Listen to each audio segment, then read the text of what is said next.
recording. I talked about some of the Jewish sources having to do with racism, going back to the Bible, but especially this curse of Ham and the curse of Cain as well, the mark of Cain, that have become so central to racism as it developed over the centuries. We talked a little about it from the perspective of Christianity as well, but we really, this was the night where we're going to dedicate to that. And anyway, so we will be doing that and also getting into your questions and our dialogue, because that's what this is all about. But through, we have dialogue in a lot of different forms, and this is focusing on text and on study and growing together, learning each other's philosophies, lessons, and interpretations, different interpretations of the same texts in many cases. So anyway, I'm really, really excited about this. And I also want to wish everyone a joyous holiday. For those observing Hanukkah, we're in the middle of it. It's going fast. We're at day 6 now. But anyway, Michael, would you like to start off here? Yes, thank you. I just took off my background. I don't know if that was, Jamaica was way too much energy for my internet. So it sounds like it's not glitching too much. So welcome everyone.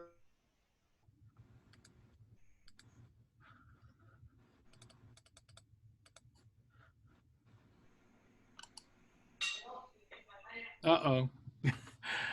Can't hear me? Yeah, you sort of faded in and out. So I'm glitching. We lost you after the word welcome. Oh, that's a good place to get lost. I was asking permission to say a quick prayer. Of course. Yes. Of course. Well, let us pray. Most gracious God, we are so joyful of our coming together and our reunion and our collaboration as people of God. I pray that you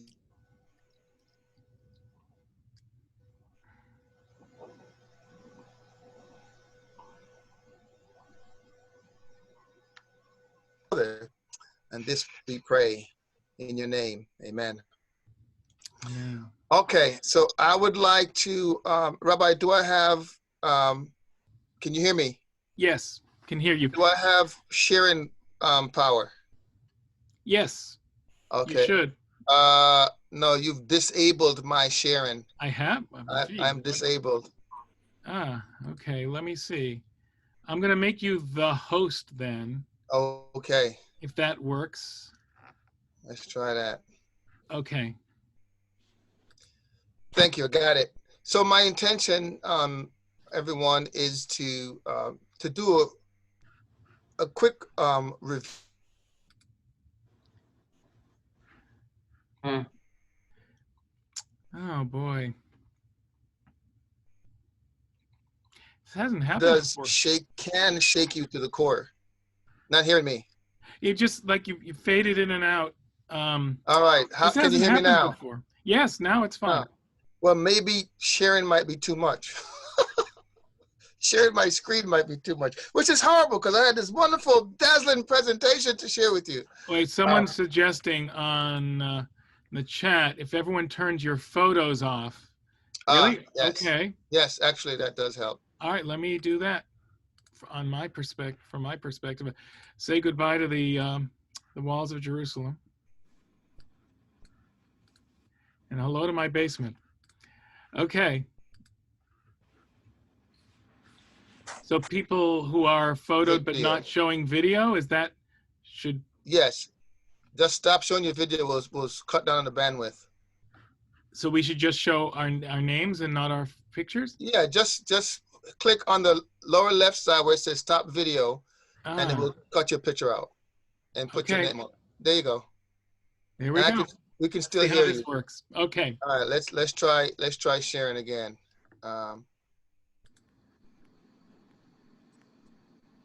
Can you hear me? Yes. Beautiful. All right, so here we go. So I'm just going to do a quick overview, and I also invited Apostle Dukes and Bishop Hinton to also contribute their own voices to this.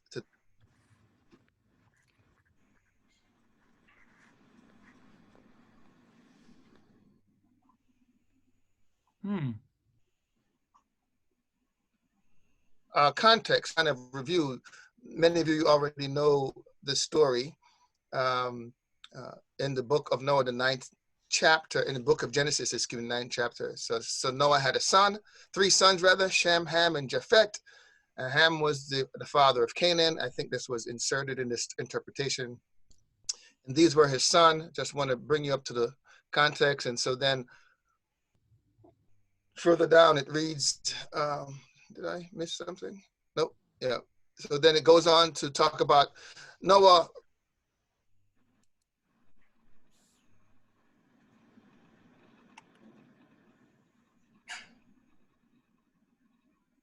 reported it to his brother, and it sounds like there was more to this than just a report to the brother. The brothers came back walking backwards, covering their faces. Noah woke up and figured out that something wasn't right. And there's a whole exegesis on why that is, and that there may have been some sexual improprieties. I won't get into that today, but that's very interesting. And actually, some of the Islamic literature suggests this as well, but they suggest that something happened on the ark, and that's part of what cursed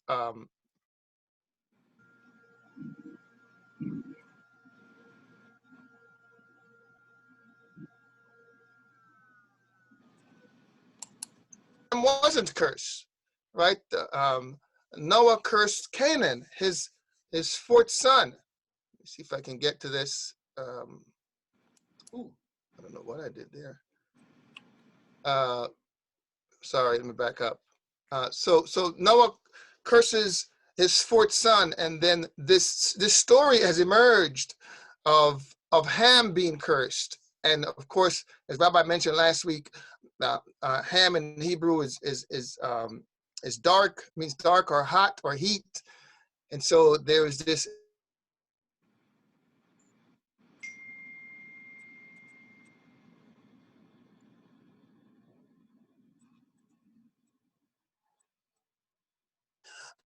reads that Ham means heat, and he had a different opinion. Can you hear me? Can you guys hear me? Can you hear me? Yes, sir. You're fading in and out though every 10th word or so. Okay. Yeah, I'm wondering if maybe even phoning, I don't know, or moving to a different spot. Okay. Yeah. I can come in on my phone, which will be very clear. But I won't be able to share, which I don't have to. I can just talk to you about it. Let's well, do that. Dr. Christie, you can keep the presentation open. Mute yourself on the presentation and just talk through your phone. On this phone. Thank you. Excellent suggestion. So do you have the number there from the link? I have it. Yes. I have the link on my phone, so I can do it on my phone. This is a great idea. Thank you. We are going to make this happen. It's going to work. The devil is not going to win tonight. That's right. All right. So perfect. So I'm going to mute myself. On the presentation. On your laptop, rather. Can you hear me now? Yeah, but mute yourself on the laptop. And bring your volume down on your laptop. How about now? Yes. Yeah. Perfect. I thought I muted the laptop, but I didn't. Yeah. Okay. Perfect. All right. So let me turn this volume down. It's kind of loud.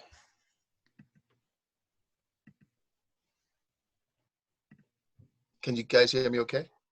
Yep. Yes. Perfect. Perfect. All right. And I will just increase this so you can see it.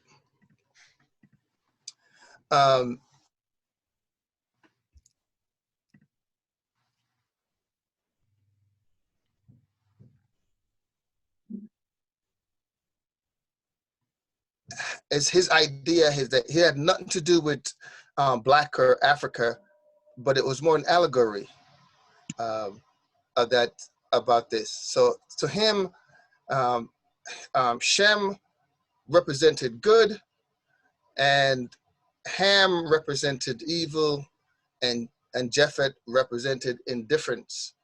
And so the story was, it wasn't about Blackness as much as it was about the thought of Ham.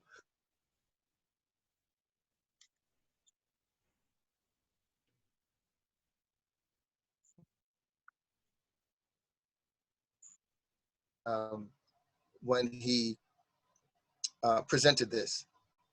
So the Romans, the Greeks and Romans also had an interpretation. The mythology said that the sun god, the son of the sun god, rode his chariot too close to the earth and burn up a section of it, and the folks there became dark. And this is all kind of connected and weaving together, because we're going to find later cultures kind of took all those little pieces and put them together and made a story of it. And the Greeks also had, and Romans also had, this thing about environmental theory of anthropology. At least that's the modern construction of what that was.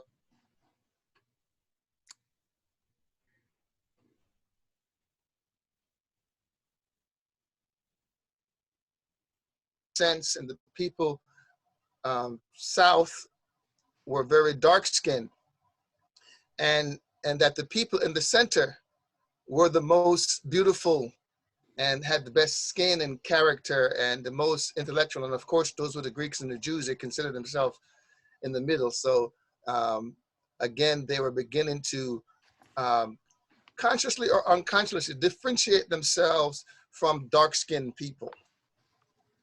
I mentioned Islamic literature and Arabic literature. One of the Islamic literature says,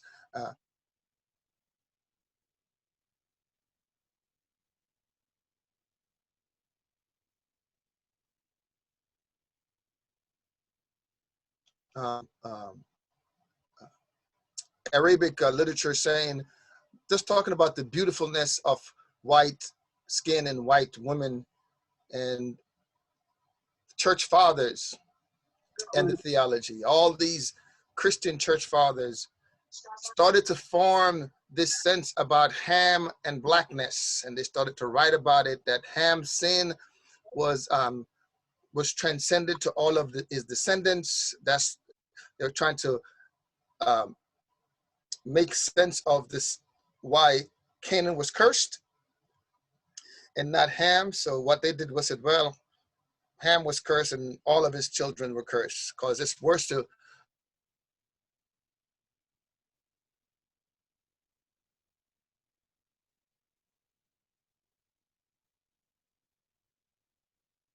Solomon, the Songs of Songs. The old Latin version, 8:5, wrote, who is he that comes up having been made white? This is the Latin version.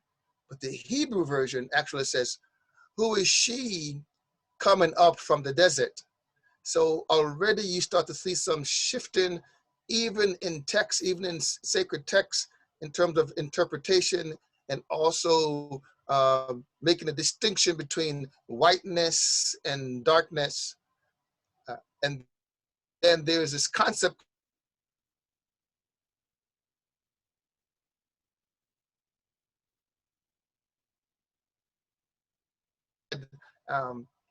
God was first, then Christ, then Christians, and then whites, and then non-whites. And of course, because Jesus is white and white-skinned, therefore white-skinned people were closest to God and more favored to God to carry out God's plan to humanity.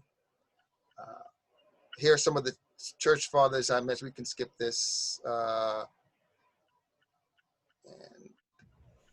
I wanted to show you this just a little bit, kind of the progression of what occurred. Noah happened. Early Hebrew texts and early Hebrew believers had thought this had nothing to do Dr. Christie, can you hear me? Dr. Christie. Yes, you can't hear me. Well, no, what you have to do is not join through the Zoom video, but can you dial into the number where we just hear your cell phone and we don't have okay. Because you're still getting the bandwidth logging You're out. so smart. Just dial into the number. Okay, let me find that number. We've been getting the gist of it. It's just that it does sort of go in and out. But while you're doing that, I have a question. Is that okay? Yes.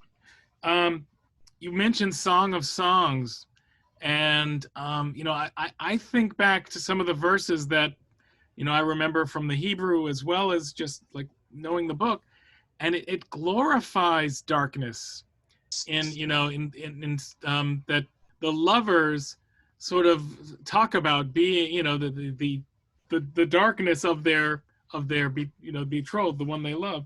I don't have the exact verses here. I could look for it, but so are you saying that Song of Songs is vilifying darker skin? No. I'm saying the opposite. Oh, okay, all right. I'm saying the Latin version interpreted instead in verse in 8:5 interpreted as the scripture that who is she that comes up having been made white, but the Hebrew verse said nothing.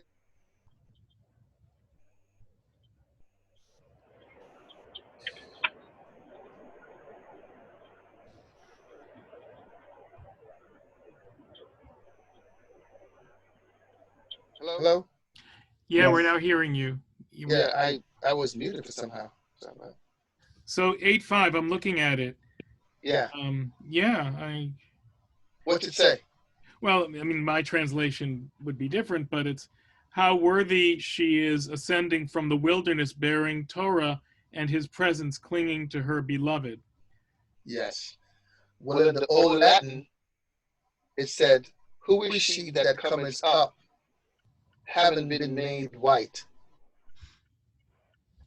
And then make it, go ahead. Yeah, no, I don't see any word here. I guess I could. Yes, so I'm not saying the Hebrew says that. No, I know, but it could be from the Greek. I mean, that's the translation originally was from Hebrew to Greek and then to Latin. So it's just interesting how it's totally different content. Yes, exactly. You're slightly off a little bit in terms of your voice. So if we turn off the volume on the computer screen, then the phone can carry you, I think. Yeah, the volume is completely off on my computer screen. Ah, So I'm going to call into the number and not use. I got it. The phone. If I can find, let me find the number.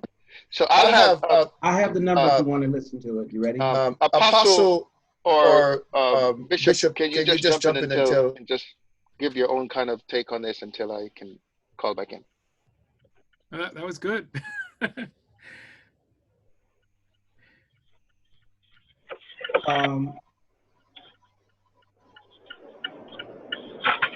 Apostle, anything to say before me, or? What's that? I would like to just say there was a reference in the beginning when he was going through with Noah that there might have been some kind of, not controversy, but some kind of something happened between Noah and Ham. I want to note that that there was Noah had asked them not to be together, joined together, and Ham did go ahead and sleep with his wife, and Noah definitely had words with him about that, and he punished him for doing that. So, lightweight. It's a lightweight. I believe that may be more folklore than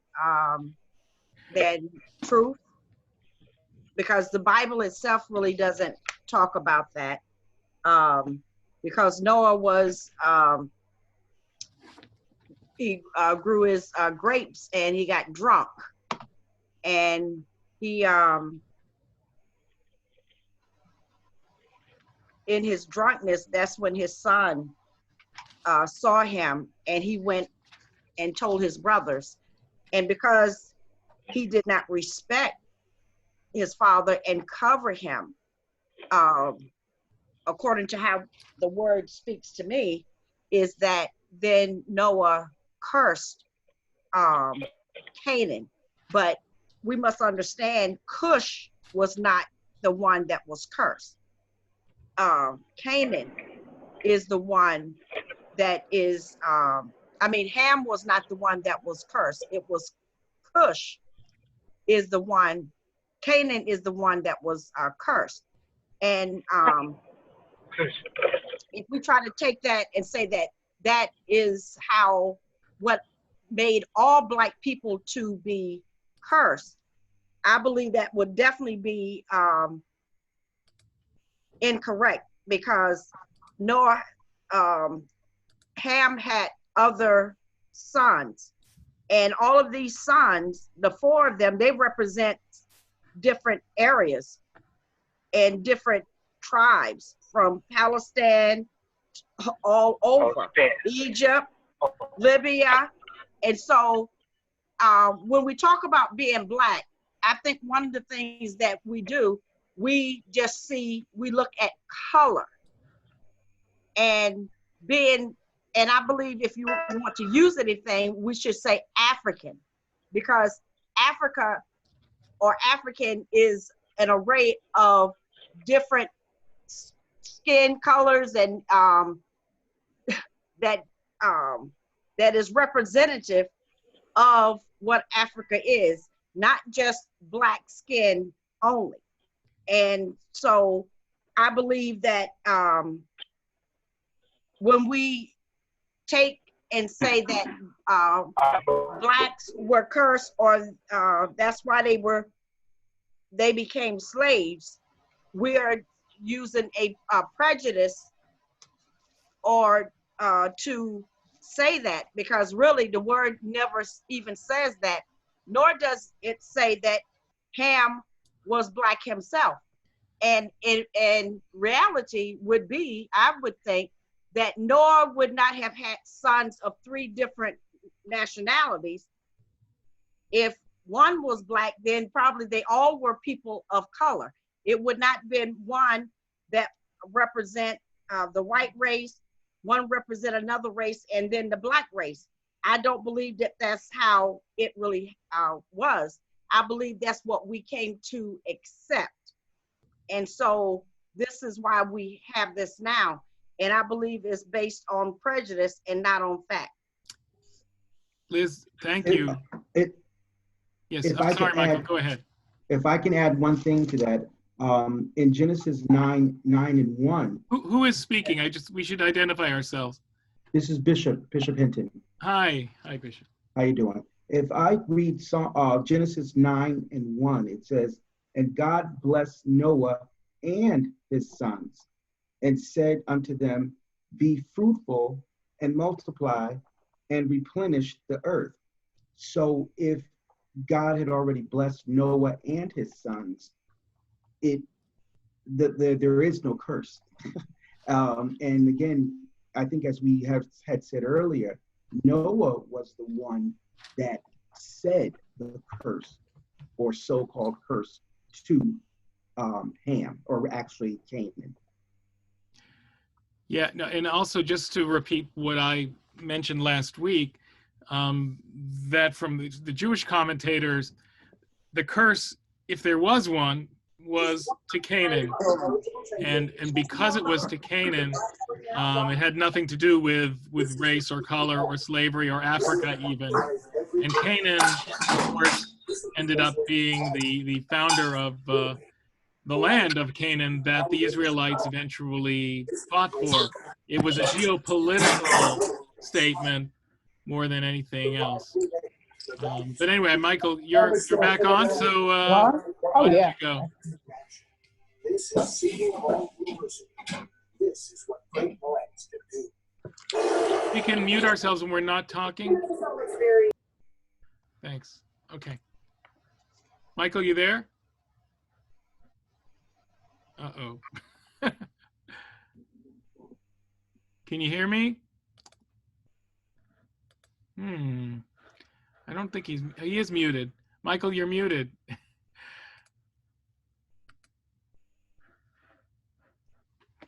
I think this is technology's revenge on us. Okay. I'm in. All right. Can you hear me? Yes. Okay. Oh, I'm sorry. I thought it was, all right, let's try this now. I apologize for this. I'm not sure why this is happening today. Should we? I don't know if I'm interrupting anyone, so. No. I was just saying there might be a conspiracy theory here. People not wanting us to have a dialogue. But no. Yeah, huh? All right. So where were you having challenges hearing me?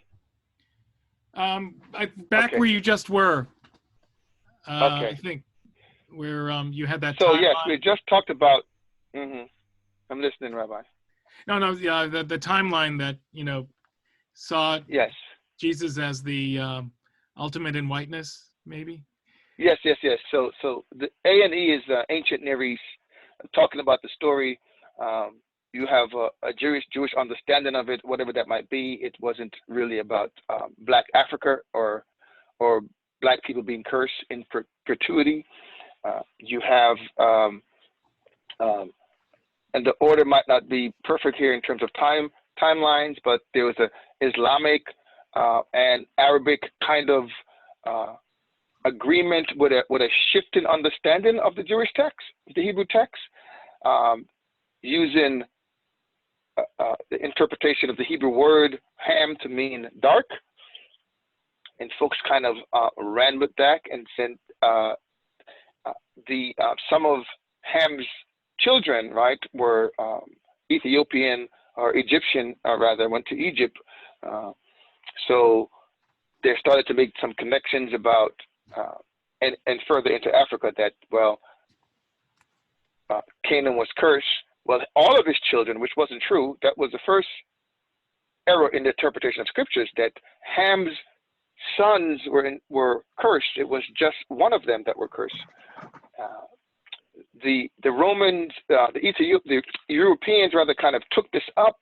I mentioned the myth of Phaeton, which said the chariot burned up part of the earth, which kind of reinforced this narrative about part of the earth being blackened and darkened and burned, and even they didn't talk about it being cursed so much, but you can slowly see how folks begin to merge those two things together: the darkness with cursedness, and then it when we got to England and the kings and even the Catholic Church, it really becomes between I skip you. The Greco-Roman, between the Romans, the Greco-Roman Empire, the Europeans, and England, the kings and the Catholics, so to speak. This becomes a solid theological shift, that now Ham is cursed, and therefore all Black people are cursed. And mentioned to you earlier about Jesus in their mind was white, and because he's white, he's therefore white people were favored and closer to God and kind of ordered by God to subdue the earth. As a matter of fact, many of the bishops, and I believe even one of the popes, said that Christianity were favored, and in their minds, Christianity was a white religion, was favored to kind of subdue the earth, right? The Bible talks about be fruitful and multiply and subdue the land. And they took that to mean essentially what would become what's called manifest destiny, that they were given permission by God. It was their right to kind of conquer and rule. And that was certainly shown in the Americas with the Indians, but also with Africa. Many of the bishops and the religious folks, as a matter of fact, theologians was one of the primary source of this sorcery. Teaching universities and philosophers, they're all kind of in cahoots, making this connection between Ham and cursed Black Africa. and the emergence of Christian supremacy, and by default white supremacy, because for them Christianity was a white religion, not religion for other folks. So this is my little quote: Christianity arrived in America fully hooded, reference to the KKK, with a sense of white supremacy or whiteness, and also both physically and spiritually. I know this might be very difficult for some to hear, but I'm just telling you what the history is showing. I kind of talked about that. Christopher Columbus, one of his sayings was, God kind of empowered him, ordained him to conquer the world, right? For the sake of Christianity, and again, in particular, for the sake of white Christians, because non-whites, primarily all over the world, were considered savages. There was nowhere they saw a non-white that they thought that they weren't savages or barbarians. I mentioned the Catholic Church already, and some of the Pope's involvement. Pope Nicholas V said, God's favored white Christians and non-Christians received the curse of Ham. Okay, we don't need to get into that. And this is the final thing. I'll cut it off here. And so one of the things that I noticed is that there was this merging of colors, right? So you take the color red, blue, black, gray, and the merging of metaphors, light and darkness, day and night, good and bad, black and white. And it kind of went down that light. Whatever was light or day or good was white, and whatever was dark and night was bad. And all of those things were ascribed to light-skinned people, and the dark stuff, the bad stuff, was ascribed to dark-skinned people. And I think that's it. And I'll stop the share, and you guys can all come back. Thank you for bearing with me with that. No, can I ask a quick question? Sure. Okay. So what accounts, I mean, so did you grow up knowing this? What accounts for the power of the Black church in light of this? Yes, great question. So part of what happened, earlier I said a lot of this was from theologians, right? So our theology was coming primarily from white schools and from white thinkers and white theologians early in the development, even of Black theology, Black Christianity. And so that was informed by this less than, because there were some early in the slave, there were some Black preachers who believed the curse of Ham, right? But they would argue that, well, it's broken and we're going to change it. So not knowing the scholarship. So it's really kind of in the 60s when you had this kind of Black power movement, right? Like, wait a minute, that we begin to start to think of ourselves differently. Even for the longest of time, even Black Americans and Black folks anywhere in the country, anywhere in the world outside of Africa, if you call them an African, they would be angry. They felt it was an insult. That's how good a job had been done on the descendants of Ham, quote unquote, and Black people in Africa. So whenever you didn't even want to be called Africans, but it was, James Brown said out loud, "I'm Black and I'm proud," and that old kind of movement, in the 60s, they're starting to recognize that, wait a minute, this is wrong. This is not true. And as we got more scholarship, we begin to discover that, there's some parts are missing here. This is not, the whole truth is not being told. But it made sense for the conquerors, right? It made sense for the early pilgrims and the early folks that were, whether it was Europeans or those from England that came to America, it made sense to have this kind of religious backing, right? Justification. One, so they wouldn't have any guilt about the oppression and brutality of another people, that God had ordained this. And some of this, well, many of it comes from the Hebrew interpretation or the Hebrew experience. Like when the Exodus to Canaan and all of what happened there, they kind of also use that as that they're following the people of God, just like they did in the Old Testament, quote unquote. They were doing the same thing, because that was some of the theology that was formed and kind of passed down to black folks until we got the scholarship and had the experience of God differently and said, wait a minute, the God I'm experiencing can't be the same God that you guys are talking about. So I'll pause there before. So if anyone else, did I answer your question, Rabbi?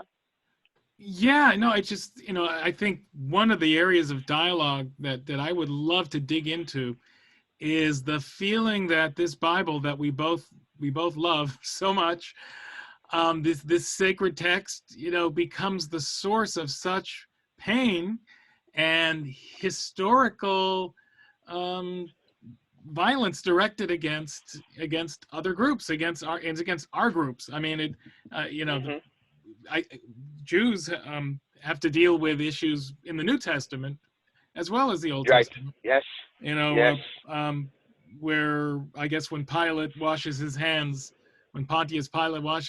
and then the crowd says, "His blood be on us and on our children," and that notion of collective guilt, it sort of became a permanent curse for the Jews. Yes. So how do we deal with this stuff? I mean, the difference being that at least the New Testament is not something I would consider a sacred text, although, it's an important text, obviously. So I don't need to have to say, I don't believe in my own Bible. We all have to find ways we all have to find ways to come to grips with our sacred texts and the trouble that they've caused. Well, I don't. If there are other questions, if you're willing to post it in the chat, please do. And I'd really like to invite the voice of Apostle Dukes and Bishop Hinton if they want to share, and if anyone has questions as well, to just raise your hand or ask so I can see and ask a question. Apostle, Bishop. Well, I'm being a student more so tonight, but I believe for me, one of the things with the Word of God is that because of slavery, because of racism, it kind of made blacks a slave to the Word. And while in some respects it was supposed to bring, so to speak, salvation, it was to come through the hand of white men. And not until we began to read and really understand the scriptures and then see people even in the Old Testament that we could identify with. There's many, the Ethiopians, Moses' wife. There's several people there. Joseph's wife, he married someone from Egypt. So we know that 2 of his sons were a part of the 12 tribes of Israel. And so when you start reading and then you are able to see that, well, everyone in the Bible could not have been white, and everyone definitely was not black either, but it was a mixture of people. And what God was primarily looking for was a people that would serve him with their whole heart, mind, and soul. And so once I was able to identify that, as opposed to serving a white Jesus or whatever, then I began to appreciate being a Christian. And because I had a better understanding of what my Christian experience was, and that it was not something that a white man handed to me, or European, whatever you want to say, handed to me through slavery. But I came to an understanding that it was that what he tried to present to hold me down, I learned through reading and studying that really it was a eye-opener and an experience to bring me to a whole nother place that really I'm not bound, but I am free. And that I was never a slave according to the word of God. It was what man did to make me a slave and try to hold that over my head to keep me in their bondage. But God has never wanted us to be in bondage. And that is why Black America or African Americans, we have been able to identify with the story of the Israelites coming out of bondage, the good and the bad. That is why we're able to identify with that in so many ways, because we understand that slavery is man's way of holding you down and making you submit to him. But when we learn that serving God, you're not a slave to anyone. Even if you are a slave, you're still not a slave. And your master, if he is a master, would see you as a brother and sister, and his whole point of view would need to change because you're no longer a slave, but he sees you as a brother or sister. And the love of God will cause that whole thing to change. I hope I made sense there. Yeah, thank you, Apostle. And I do see a question in the chat from GB. I'm going to get to you in a minute. I do want to say. Yeah, that's not a question. That was. Oh, maybe I'm missing it. Okay. I'll let you check it while I respond to this. To your point, Christianity for the early Americans was not designed for slaves or Black people, right? There are plenty of historical document showing that they believed the curse of Ham, in part, was they were rescuing the barbarians in Africa, right? And since they were cursed, it was the white people who were favored by God and close to God that can give them salvation, that can help them to get saved. And so they were doing them a favor by enslaving them because they had the opportunity, but the possibility of salvation from white Christianity. When slaves got here, they were forbidden to read the Bible, forbidden to have church. They were really kind of forbidden to have Christians because the early plantation owners, with the little theology that they had, they didn't want Black people to be Christians because then they'd have to deal with the fact that they were treating Christians bad. So they tried their best not to have them learn the faith. But Black folks are very spiritual people. They went into the woods and had church and learned to read and start to, that's when it all kind of fell apart. These folks start to read and go, wait a minute, I have a different understanding of the text. It was given, they literally painted the Bible as there was a white heaven and a black heaven, and that Black people were made to serve whites. And so they started to see a difference when they begin to read for themselves and dig in for themselves. And I know this is hard, and take a deep breath. And I'm willing to. Was that a question, Rabbi? You might have gotten one, a separate one, but the one it's okay. Yes, thank you. It says, I need some clarity, GB, with your question. You're curious to know the details of how and who and what decided that certain books and stories of the Bibles were real, were written. I think I don't get that word, the other word. That's where I'm lost.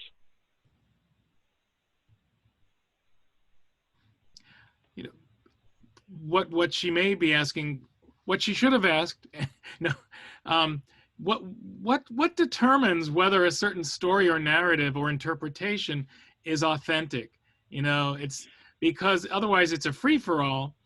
And I know in the Jewish world, basically it is a free-for-all, but you have things that to stand the test of time, interpretations that, because we can find some of the racist, commentaries that are talked about color and race and Africans and all that in the ancient Jewish sources that predate a lot of these Christian fathers. Mm-hmm.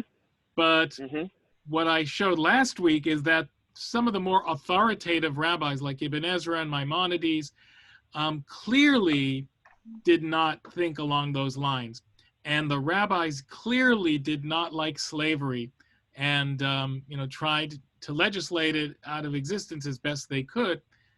But we're going to find interpretations for whatever we want to find. Yeah. That's why you can have a Christianity and a Judaism that in the South could preach in defense of slavery at the same time that we have abolitionist churches and black churches and synagogues. One rabbi who preached in Baltimore during the I can just quote him right before the Civil War. It's just astounding. His name was David Einhorn, and he said, "I am no politician, do not meddle in politics, but to proclaim slavery in the name of Judaism to be a God-sanctioned institution, the Jewish religious press must raise objections to this if it does not want itself and Judaism branded forever." I mean, I think that is just so powerful. And I must say he was fired from his pulpit. Well, Dr. Christie, if I can say, sure. The term race, as we use it today, is really unknown in the actual Bible. The only time the word race is used within the King James Version, I think, is when it makes reference to a foot race.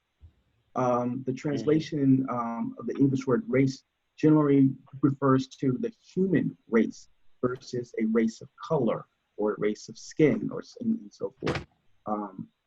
So a lot of times the interpretation gets mixed up as you go through time. Yeah, well, so the race is a construct that was created, right? Not too long ago, actually.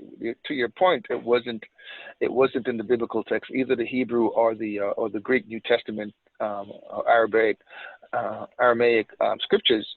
It's a fairly recent phenomenon, but it makes sense in the context of how things were emerging, right? How they were collapsing. Now Ham was cursed with his son Canaan, and all of those were blacks, and all that collapsing together. And when people try to make sense of, well, why are we different colors? They started to formulate theories, right? And instituted race, and this supported supremacy, right, in domination that they were having. So I think that's part of the evolution of the typology of race that we have folks created. Before, they would recognize somebody as dark skin or light skin, but it was merely to identify kind of the region you were from. And as Rabbi mentioned last week, even Shem was dark and Ham was darker. So there was already two dark people, right? But what's amazing throughout scriptures, even some parts, and throughout the history, at least the Christian history, there's been this distinction between light skin and dark skin. And throughout many of the Near East literature, Arabic, Islamic, Christian literature, early literature, you find, for example, lighter skin, they refer to lighter skinned people as more beautiful and darker skinned people as ugly. And so all those kind of things, to the point where even black folks, even in Africa, there is that distinction that the lighter people are preferred over the darker people. And in the Songs of Song, in the first chapter, she writes, and I think this is what you were trying to get at earlier, Rabbi. She says that I'm black and beautiful, right? Yes. And part of the reason I'm black, and she was talking to some aristocratic woman, part of the reason she was black and beautiful, she worked in the fields. Because she's like, I'm out in the fields working, and so of course I'm darker than some of you. But you could tell, even then there was this distinction between light skin, dark skin, that lighter skin was more preferred. and darker skin was not. And that certainly happened in early African American history between the what they call the house Negro and the field Negro. The Negroes are in the field working hard. They were much darker. The ones that were in the house of the house Negroes, the one that got to work in the house, oftentimes they were products of the master's having his way with the slaves, and the children were lighter skinned, and so he'd keep them close to the house and have them work in the house. And even then, lighter skinned black had this sense of privilege, that they were better, that they were closer to beauty and perfection than darker skin, and up until fairly recently, and maybe even still, that some of that still exists. So we have it an does expression. exist. I'm sorry, go ahead. No, it's just we have an expression. I think with Jews, it's not a question of complexion or color. It's sort of, there's an expression, funny you don't look Jewish, which is almost is so condescending, as if to say you look nice, you don't look Jewish.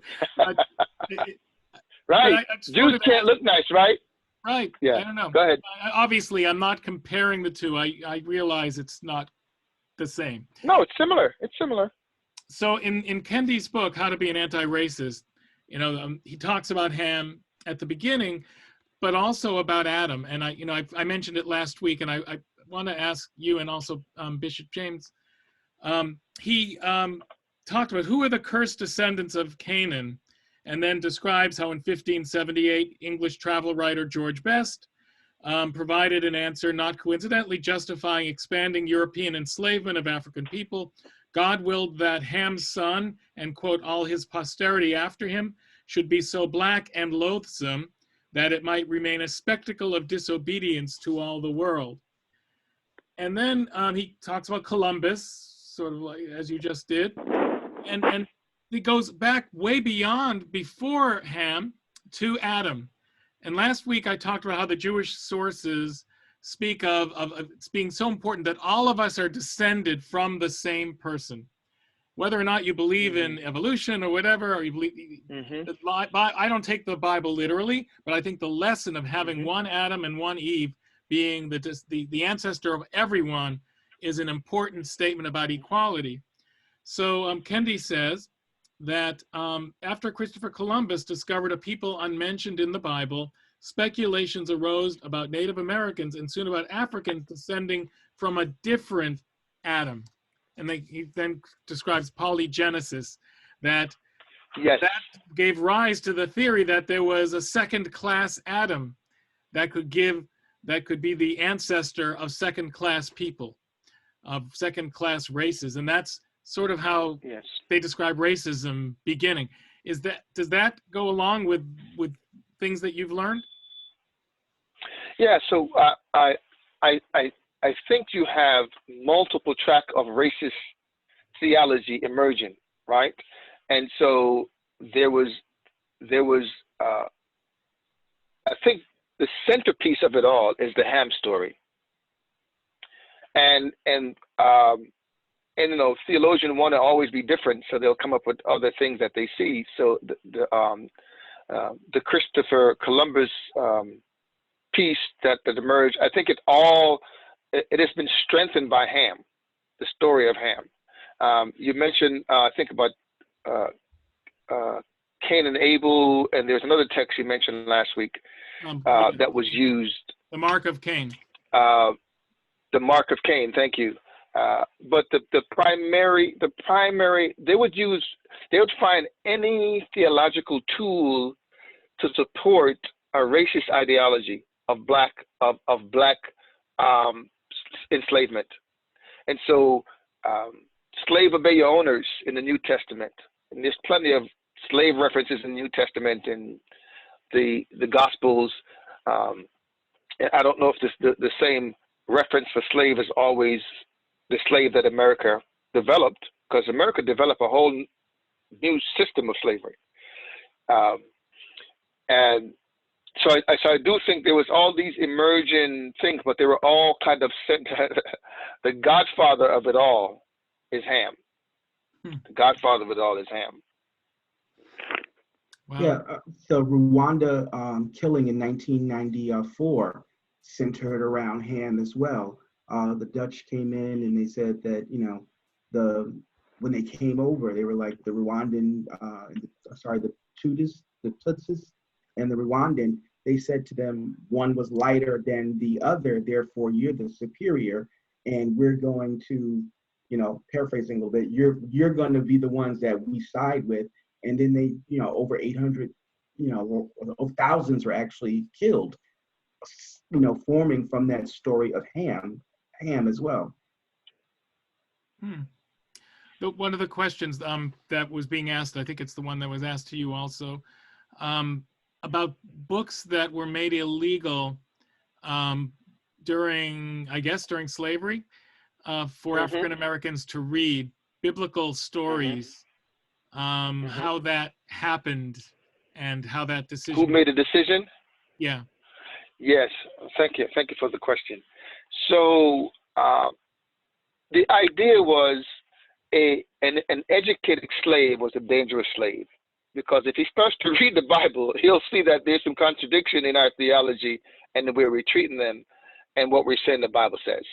So that was one of the reasons to try to prevent them from reading, period. And they believed it was the ideology of slave plant owners that if an educated slave is going to cause them problems, right? He's going to resist, because education kind of awakens you to choice and awakens you that you don't have to be that, and awakens you to think in a different way. And there was a fear of that, so they were forbidden. It was outlawed for them to read, and that started from the very beginning. From the very beginning of the important slave, it was that sentiment was there. So I hope I answered your question. So with Christianity, when they were, you know, when the slave owners were converting us to Christianity, they only allowed certain parts of the scriptures to be read. Therefore, we only heard things such as, you are enslaved, you are less than this, we are the superior. Where if we were to read, we would then read verse 2 and go on to the next chapter where it says you are free. The blessings of the Lord is rich, and that, if no, you know, there's all these different scriptures that would have rebutted what they actually said. So they tried to not allow us to read, to keep our mentality, to keep us down as well. But, you know, love your neighbor as yourself. So much of Jesus' preachings would seem to be preaching love. I guess slaves didn't count as neighbors. Right. You had to make them less than. So you only love your neighbor, and to your point, slaves were neighbors. You can only really love another white person that was a Christian. You couldn't even really love a person that wasn't a Christian. It had to be a white Christian. That was the kind of interwoven theology that was present at the time. There's a question about, do I feel religious leaders today still are still using the Bible to justify racist points of views? Absolutely. Yes. Absolutely. That still exists. And part of the evidence of its existence is the way churches are divided still, right? They don't collaborate. They don't, and when some churches, primarily, I hate to label, but in a Southern Baptist and evangelical churches, many of them still have this, if they don't, they have this underlying a Christian supremacy, white supremacy tone, even if they don't use outward, outline, obvious racial words. Pastor Doran is on. Pastor Doran, you want to unmute yourself and ask your question? Well, first of all, thank you. I'm delighted to have been invited into the space, and I've been listening and tracking, and I've been, you know, I don't have them in front of me, but cross-referencing some great books, including Dr. Esau McCulley's Reading While Black, as well as Drew Hart's new book, the title of which is escaping me at the moment, but I'm just immersed in that. Who will be a witness, which really does come down to love. But I've been an inner city pastor, and that frankly that's code for being a pastor embedded in a Black and brown neighborhood here in Bridgeport. And so my particular perspective and concern is how racism plays out in modern day missiology, i.e. urban inner city ministry, and the perception on which it's based largely, in my experience, of Black inferiority. The need for Black and brown assimilation into whiteness. You can see it in the lack of culturally responsive or ethnically responsive teaching material, music, all forms of media that are used to convey a normative whiteness, which results in, frankly, cultural erasure.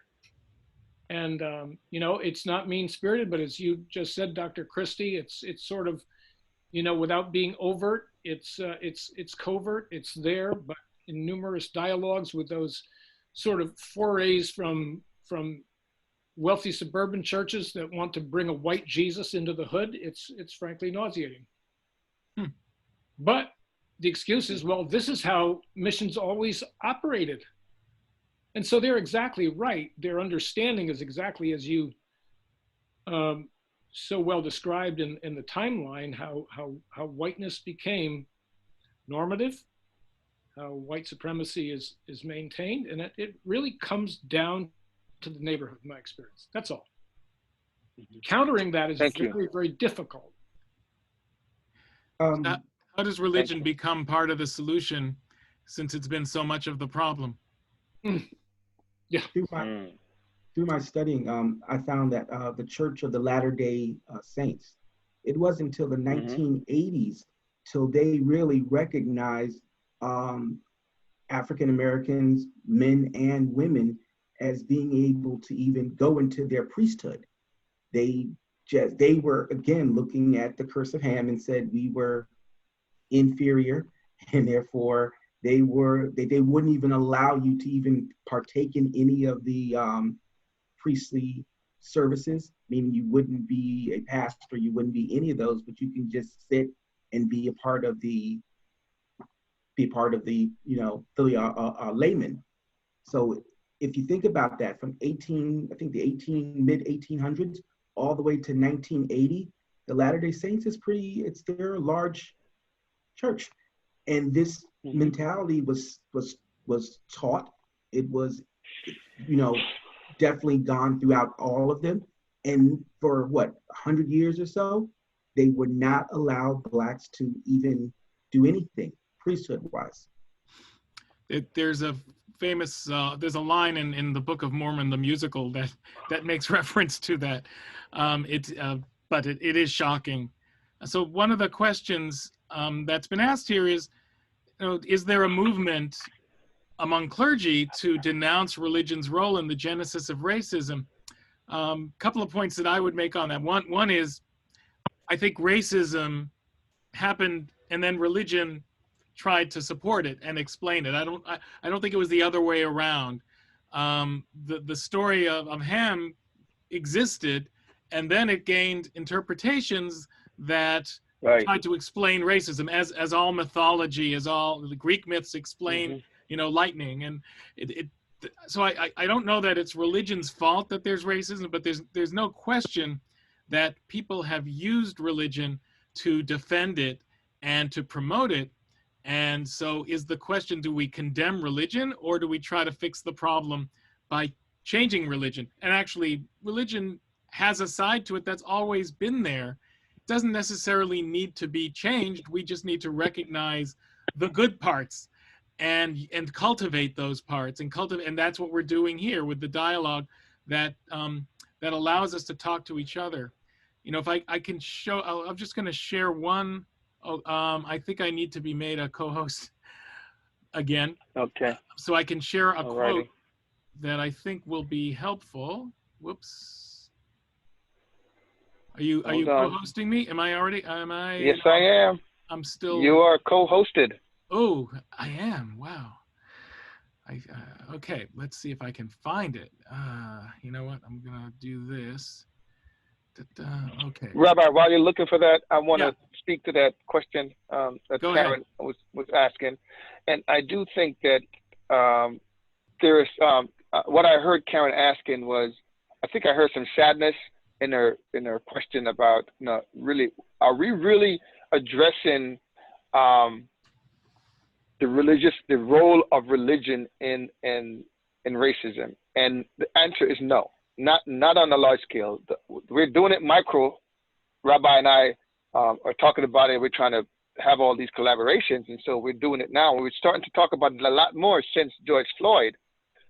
But the church is just beginning to actually notice and recognize how dirty its own hands have been in this. Because I think for the most part, the church had this belief that racism occurred, but the church was separate from it. Like they had nothing to do with it. It was just bad people, it was plantation owners, it was, racist people, but it wasn't the church.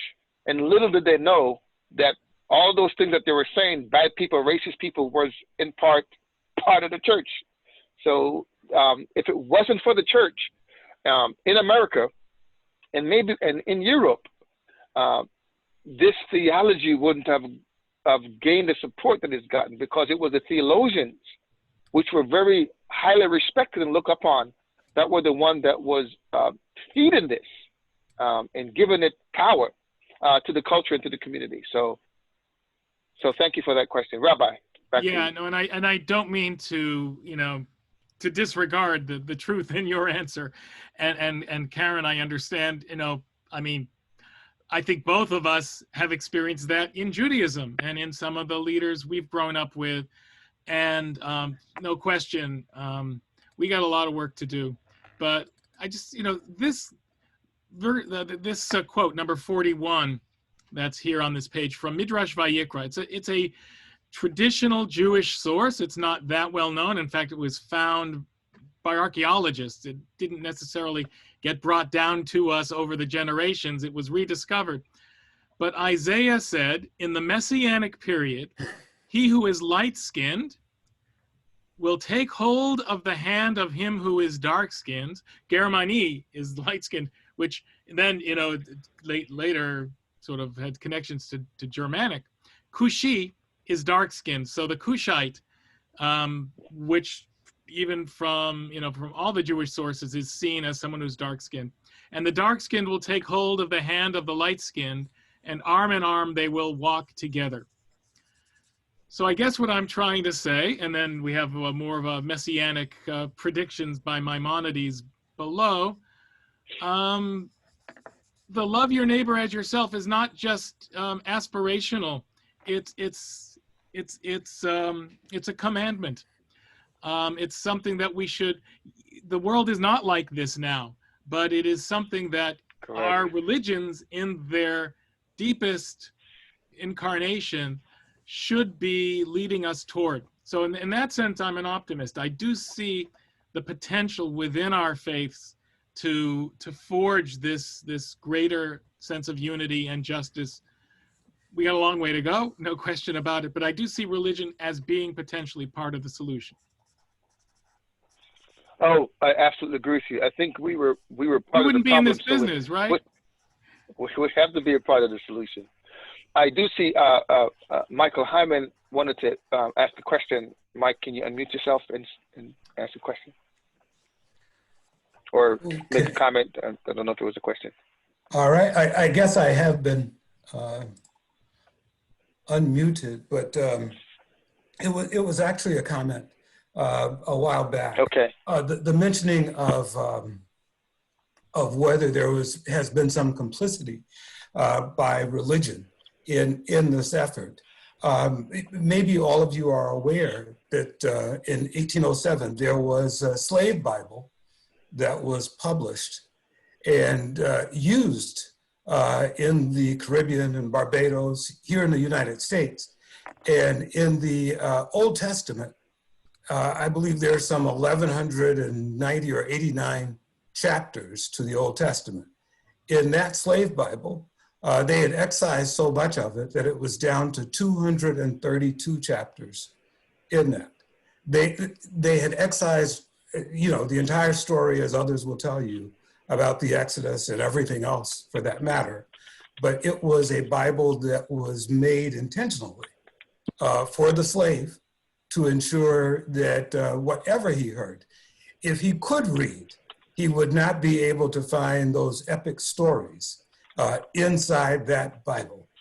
And that was used so that it takes a long time for individuals. Now that particular Bible, if anyone wants to see it, it's at the Bible Museum in Washington, DC. It's on loan there from Fisk University, one of the historically Black colleges from Tennessee. But that provides you with some of the feeling of the intentionality of ensuring slavery in these United States. A friend of mine and of many of you here, the Reverend Mark Lingle, has on his signature page on his emails that inclusion, because diversity was God's idea. And I actually believe that too, that the knowledge that God had actually brought all of the different, as we would call them, races, or the different colors together in this particular rainbow.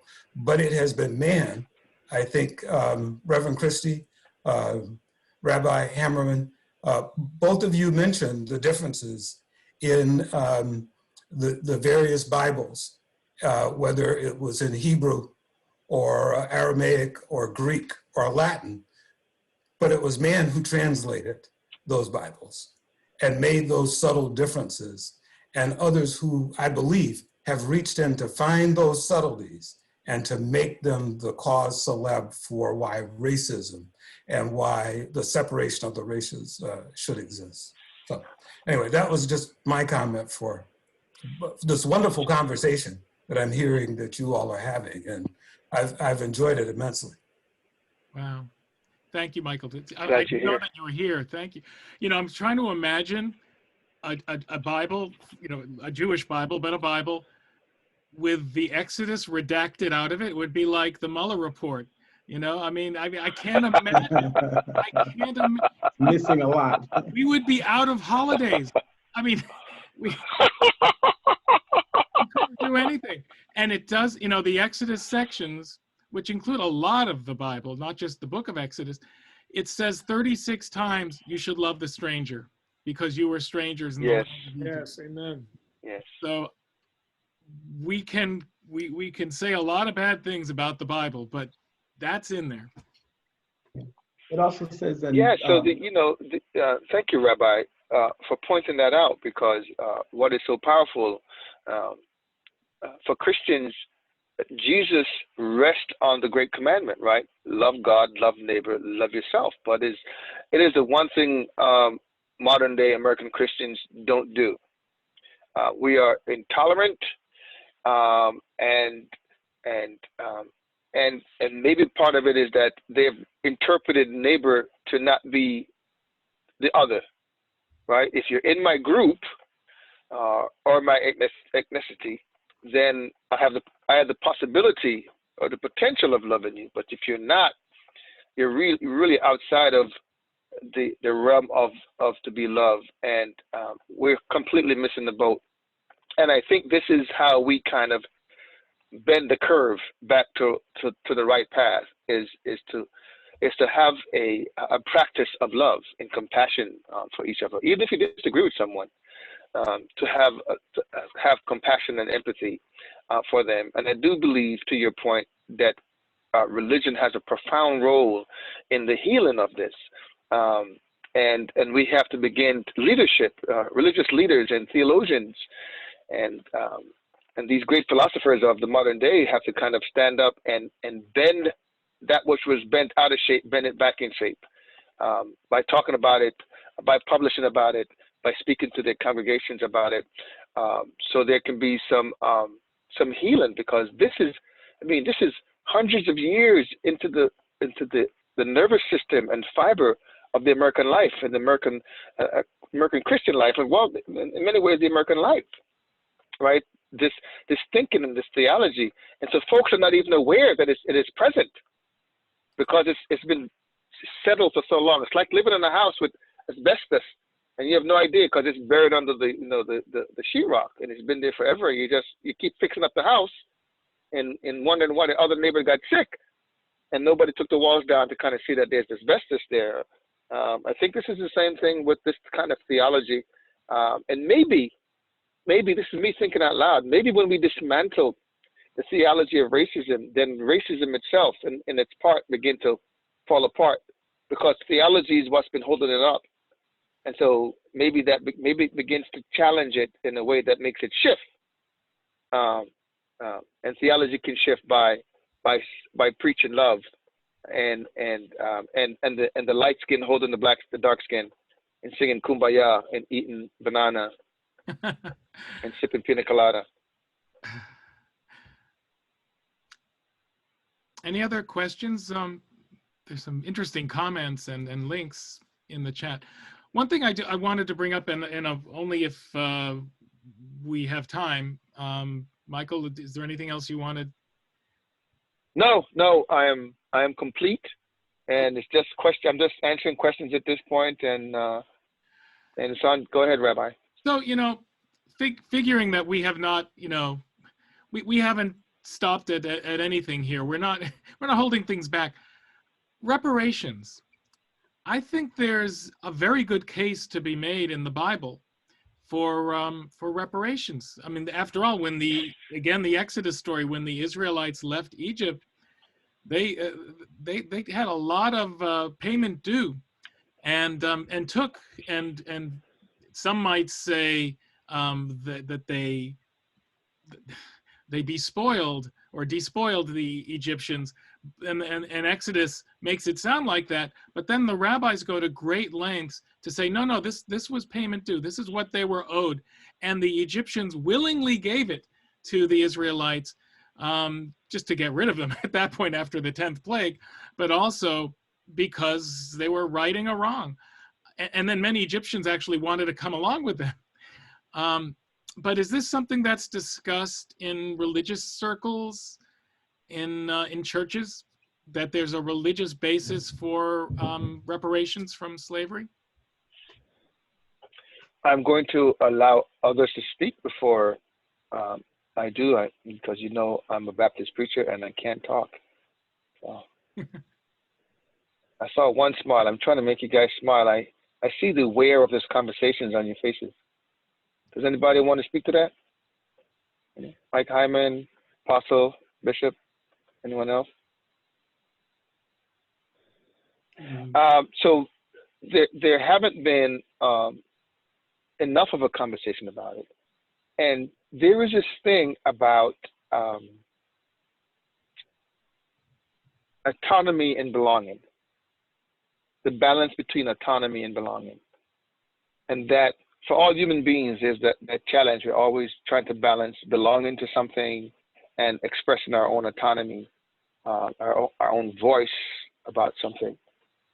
And I think this speaks to this a little bit, because there's a sense that for many African American, our energy has been on really surviving, right?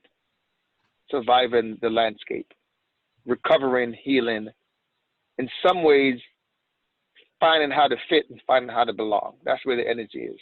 And there's been less energy, not that there's been no energy, there's been less energy on the expression of one's autonomy. Because when Black, historically anyway, express autonomy, there's a vicious response to it, right? It's shutting it down of that kind of expression of independence. And so no, in particular, the church has not, there's been plenty of other organizations, but I'm speaking in generality. I can't recall a church or churches that have taken this on as a thing, reparations. I have heard preachers talk about the theology of reparations, to your point. But, it's here and there. It's not a collective thing that is being expressed. because the minute black folks start talking about reparation, they get called all kind of names, right? About what they want, and so it doesn't seem to last long, that conversation. Although I think recently it has picked up some steam again. You know, I don't know. I don't know if the country has the wherewithal to do that. Yes, Dawn, go ahead. For a thought, it's just again, it really comes out of my own sort of ministry context. Until we get over the bar of paternalism, it's really hard to see a lot of my tribe, my white tribe, look at anything along the lines of Ubuntu, which is, you know, interdependence and the homegrown economy. And so paternalism based in racism says you cannot do without my goods, without my charity, because you're fundamentally incapable of producing your own leaders, sustaining anything, and does not see communal assets, as you said, the belonging and the economy really are intertwined. I'm part of a movement here in Bridgeport called PT Partners, which is actually based on Black feminist organizing, which is a whole nother thing. But interdependence and independence of systems of oppression is really vital to overcoming even the internalized need to receive and to desire something from the outside that you do not perceive yourself capable of generating or sustaining from within. So again, it's a conversation from the church side has to be, we need to move away from charity to generous justice, as Dr. Tim Keller talks about, which is a response to grace, unmerited grace. So you don't dispense charity when you're the recipient of grace. You spread that grace around. Right. Mm-hmm. You know, but that particular question, Rabbi, about whether Black churches have been discussing reparations, I would agree with Reverend Christie that that has not been at the center, maybe on the margins here and there at certain churches, but not there. And I think part of this, and this is my own take on this, is that maybe because many of us, African Americans, have been taught that suffering is redemptive, and that in that suffering, that there is a greater good that may come later, that it builds you in those places where you have been broken. And so that is a part of the narrative of those who were former slaves in this country, that the conversation with someone who does not want to recognize and therefore is incapable of reconciling. And I suggest that word reconciling in the three different meanings of the word. The way we reconcile with someone that we love, the way we reconcile our accounting books, and the way we reconcile when we acknowledge and decide that we want to go forward. Typically, white America, whether it has been of faith or not, has not wanted to truly reconcile. And so we can't get to reparations until somebody decides they want to reconcile the accounting books. That's just not there. The only reconciliation that people seem to want to do is to talk about the reconciliation in the blood of Christ, for example, for those who are Christians, which comes much later on and is harder to do. But again, that's just my own particular opinion about that. And Mike, what you're sharing really follows, is a grandchild of the early theology to slaves about their hamness to serve, and that, you know, they were kind of destined for suffering, so suffer until you get to heaven, right? Bear with it, obey your masters, just go with the flow, which, you know, still lingers in some ways. Yeah, thank you. Well, anyway, thank you, this has been, we promised this would be an hour and a half, so I want to, although it's very unusual for Jewish meetings, I want to try to be on time here. But I think this just only makes us more interested in pursuing this dialogue, pursuing other programs. I'm particularly proud of my own congregation and Julie Rosenberg, the chair of our Justice Committee, our Social Justice Committee, Temple Bethel. You know, we did not let this go after a couple of months. This was not the flavor of the month. We are very interested in pursuing this kind of dialogue, as you've seen and as you know. We have a couple of programs, several coming up. One will be in with Michael and myself and others, working with the JCC and the American Jewish Committee, and I know we've been featuring the film Shared Legacies for several weeks now. We're going to be watching it again around MLK weekend and talking about it. So that'll be really exciting. And I know we have other things happening left and right. So it's really a nice beginning that we have here. I did record this, so I'll make this available for people who are interested. And we'd love feedback. I will, if it's okay with all of you, I'd like to conclude with a prayer. Yes, thank you. That I'd like to share from the Jewish Multiracial Network. Creator of life, source of compassion, your breath remains the source of our spirit, even as too many of us cry out that we cannot breathe. Lovingly created in your image, the color of our bodies has imperiled our lives. Black lives are commodified yet devalued, imitated but feared, exhibited but not seen. Black lives have been pursued by hatred, abandoned by indifference, and betrayed by complacency. Black lives have been lost to the violence of the vigilante, the cruelty of the marketplace, and the silence of the comfortable.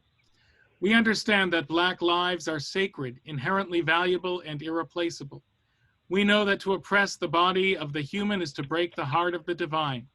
We yearn for the day when the bent will stand straight. We pray that the hearts of our country will soften to the pain endured for centuries. We will do the work to bind up the wounds, to heal the shattered hearts, to break the yoke of oppression. As the beauty of the heavens is revealed to us each day, may each day reveal to us the beauty of our common humanity. Amen. Amen. Thank you. And before we go, Rabbi, I want to thank Apostle and Bishop for coming. And there's a host of folks that joined that didn't speak, but I know those that spoke. I wanted to thank them for, I asked them to kind of be here to share another point of view other than my own, and so they did. And thank the union folks that are here. I see you. And I want to thank you, Bethel, and Julie, for the wonderful friendship. I feel like I got a new girlfriend, and we're still excited about dating and holding hands and going to the movies, and so. No, not Julie. You're talking about the relationship with Temple Bethel. Bethel. So we can do joint membership with the two congregations. We could work that out for all of us. Hey, it's the way things are going in Stamford with churches. We might have to, right? So, that was your prayer, correct, Rabbi? That was my prayer, right? Yes. No, I wanted to make sure that I wasn't cutting you off. No, please. Right. Bless. You have the bless last. You all. No, that's it. Thank you. Thank you. Right. Thank you all, and also welcome to our president, Lisa Mannheim, who's here. Thank you. Beautiful. It was beautiful. Thank you for being here and for having this conversation with us. It's been just. Rabbi, really would you be okay if we heard from a few people about just their celebrations or contributions about we don't what have they to heard? exactly on time. That's fine. Yeah. No rush. Yeah, I'll be curious to hear how this landed for some of you. Hi.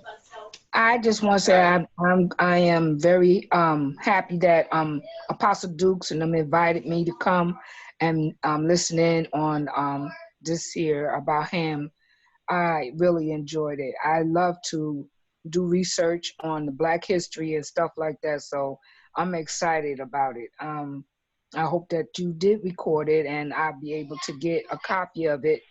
I would love it because I love to indulge and learn more. Yes, Rabbi posted his email, so if you email him, he'll get it out to you. Okay. Yes, Thank and you I'll so share much. with the Interfaith Council too. Yes. Anyone else? Anyone else want to share contributions or gratitudes or not? Or mourning even. I was just unmute grateful yourself. to be on tonight, and I hope that more of this will happen. It was Yes. it was awesome. And Rabbi Hammerman, that prayer, absolutely beautiful. Thank you. Thank you.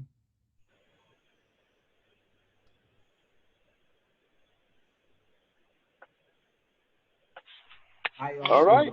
I also enjoyed it. I just want to say I wish I was here for last week to hear the beginning of what you were saying, Rabbi Hammerman. But I enjoyed myself thoroughly today. It was taped, so if you ask him for the tape, he can email it to you. Right. Okay. We'll even give you 2-for-1 deal here. Absolutely free. It was fascinating hearing about the Black Bible and the way the stories were rewritten and twisted. I had no idea about that, Reverend Christie. Thank you, Steph. God bless you. Yes. Oh. Glad it was.